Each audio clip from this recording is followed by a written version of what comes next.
Bingung mau pilih Vario 125 Sporty tipe CBS atau CBS ISS atau Vario 125 Street?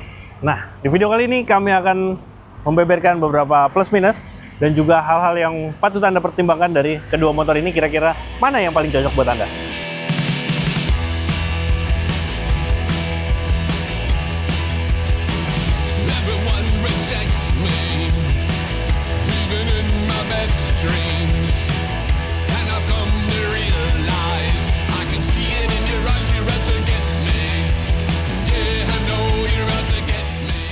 Oke, pertama kita bahas dari segi desain dulu. Kalau sesuai namanya, Vario Street dia serupa dengan Honda Beat Street, memakai stang model telanjang seperti ini dan dia lebih tinggi. Tentu kalau secara dimensi menjadi lebih lebar dan sedikit lebih tinggi dibandingkan dengan Vario Sporty yang masih menggunakan stang model cover seperti ini, mirip dengan model sebelumnya. Jadi ini masih kental dengan Vario series. Lalu di sini dia punya tipe baru yaitu Vario 125 Street. Ya memang kalau bicara soal desain kembali ke selera Anda masing-masing, lebih memilih untuk memakai stang telanjang atau masih menggunakan stang bercover seperti ini, dan keduanya tentu memiliki plus minusnya tersendiri. Kemudian nanti akan kita bahas lebih lanjut. Sekarang masih lanjut di segi desain. Untuk lampunya masih mirip, jadi perbedaan utama dari keduanya hanya di bagian tangnya saja. Sisanya semuanya masih sama untuk penggunaan rangka, suspensi, kaki-kaki, ukuran ban, ukuran pelek, spesifikasi mesin semuanya masih sama. Jadi yang berbeda hanya rasa berkendaranya aja, karena dia menggunakan stang telanjang dan posisi duduk yang lebih tinggi posisi tangannya dibandingkan dengan Vario Sporty. Karena perbedaan dari keduanya hanya di bagian stang aja, jadi sekarang kita lanjut ke plus minus dari kedua motor ini. Pertama kita bahas dari segi posisi riding. Seperti yang tadi saya bilang, ini gambaran posisi duduk saya di Vario 125 CBS ISS. Nah, tinggi joknya 769 mm sama dengan Vario Street, tapi yang membedakan adalah di area stangnya ini, dia posisi tangannya seperti ini, agak ke bawah, ya mirip dengan Vario 125 model-model sebelumnya, dan rasa berkendaranya tentu juga masih kurang lebih sama. Karena di sini juga posisi pijakannya mirip decknya, lalu untuk joknya juga masih cukup empuk, dia lebar. Dan kalau bergeser ke Vario 125, nah ini posisinya menjadi lebih tinggi. Sini bisa kelihatan dari bahu ke lengan, dia lebih tinggi seperti ini.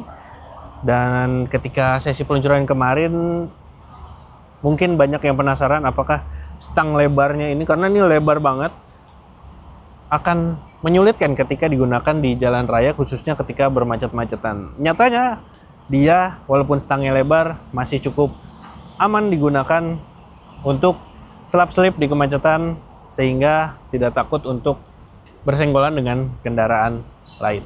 Kemudian keunggulan yang kedua dari kedua motor ini adalah bantingan suspensinya dan juga joknya. Bantingan suspensinya terasa cukup empuk, apalagi di jalan yang rata, aspal mulus, sangat enak handlingnya. Dia nurut untuk diajak belok-belok, tapi ketika dilewati ke jalan yang sedikit agak rusak, suspensi depannya terasa agak keras dibandingkan dengan suspensi belakangnya. Tapi secara keseluruhan masih cukup oke untuk digunakan berkendara harian.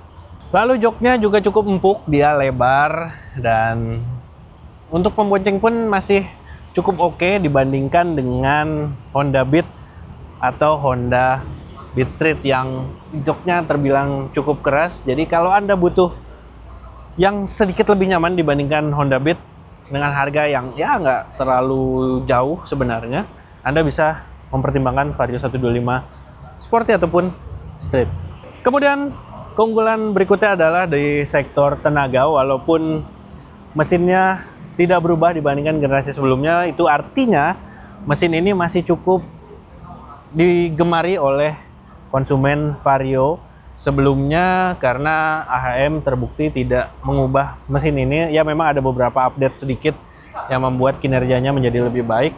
Lalu untuk rasa berkendaranya di putaran bawah hingga menengah, mesin 125 cc-nya sudah cukup untuk menemani mobilitas harian dengan keluaran tenaga kurang lebih 11 PS dan torsinya 10 sekian Newton meter. Jadi kalau Anda mencari motor yang lebih bertenaga dibandingkan dengan 110 cc, tapi Anda juga tidak mau memakai mesin yang lebih besar seperti 150 atau 160 cc seperti di Vario 160, ADV 160, Stylo, atau PCX, Anda bisa mempertimbangkan memiliki Vario 125 Sporty atau Street ini, karena untuk di kelasnya pun tenaganya tidak kalah dibandingkan beberapa kompetitor lainnya di kelas 125 cc.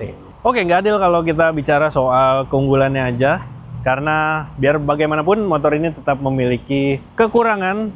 Ada beberapa hal yang kami soroti. Pertama adalah penggunaan peleknya. Bisa dilihat, walaupun dia punya warna yang baru seperti di Street ini, karena di beberapa pilihan warnanya dia cukup menarik pilihan warnanya, dan itu pun berimbas ke warna peleknya. Ini ada yang putih, lalu juga ada yang warna jingga.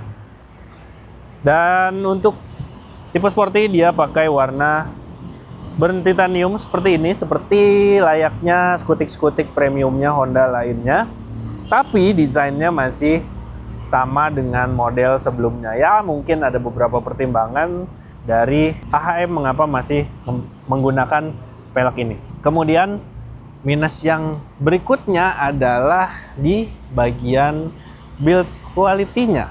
Nah, di sini bisa kelihatan kalau di bagian spionnya ya biasa aja. Di sini bahkan tergolong kayak terasa murah banget. Jadi dia gampang berubah ketika sudah disetel. Lalu untuk tombol-tombolnya juga nggak berubah, masih biasa aja. Nih plastik-plastiknya juga kayak ya udahlah ya. Itu. Lalu untuk bagian body-bodinya juga kalau di depan ini memang cukup solid. Tapi kalau di bagian yang tipis, yang seperti ini, nah langsung kelihatan lenturnya.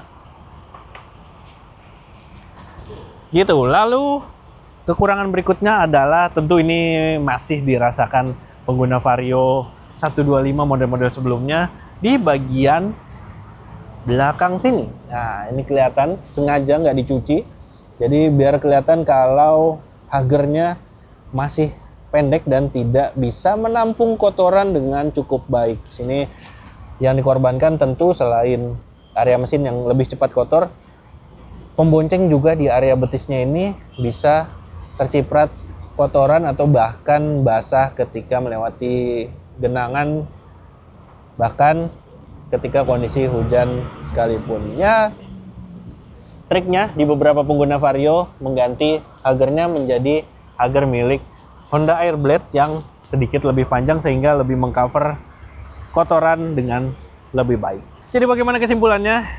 Kalau Anda mencari skutik 125 cc Vario 125 ini layak untuk dipertimbangkan dengan beberapa fiturnya seperti panel instrumen digital, lalu juga ada ISS, lalu juga ada charging USB Type-C, lalu juga ada keyless untuk varian tengah dan varian tertingginya ini di Street.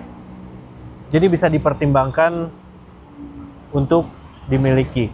Lalu yang juga cukup menarik adalah karena dia adalah tipe terbaru di Vario 125 Street ini, rasa berkendaranya lebih baik dibandingkan dengan Honda Beat Street. Jadi sehingga kalau Anda mencari skutik dengan tampilan yang lebih adventure, ya walaupun nggak adventure banget, karena yang adventure banget ada di ADV 160, tapi kalau Anda butuh yang stangnya lebih tinggi lalu juga lebih rileks ketika berkendara, Vario 125 Street ini bisa cukup dipikirkan. Dan kalau di tipe Sporty, ya selain desainnya yang berubah dan juga penambahan fitur, rasanya kurang lebih masih mirip-mirip dengan Vario 125. Jadi kalau Anda sudah mempunyai Vario 125 generasi sebelumnya, tidak ada atau tidak membutuhkan waktu lama untuk beradaptasi dengan model terbaru ini. Justru kalau Anda tertarik, mungkin Vario Street ini lebih layak untuk dipertimbangkan. Dan bicara soal harga, Vario 125 ini ditawarkan dengan 3 pilihan tipe. Tipe terendahnya CBS dibanderol sekitar 24 jutaan rupiah, lalu CBS ISS 26 jutaan rupiah, dan Street ini 26,4 jutaan rupiah on the road Jakarta. Jadi kira-kira Anda pilih yang mana? Apakah Vario 125 Sporty atau Vario 125 Street? Silakan bagikan pengalaman Anda terkait kedua motor ini.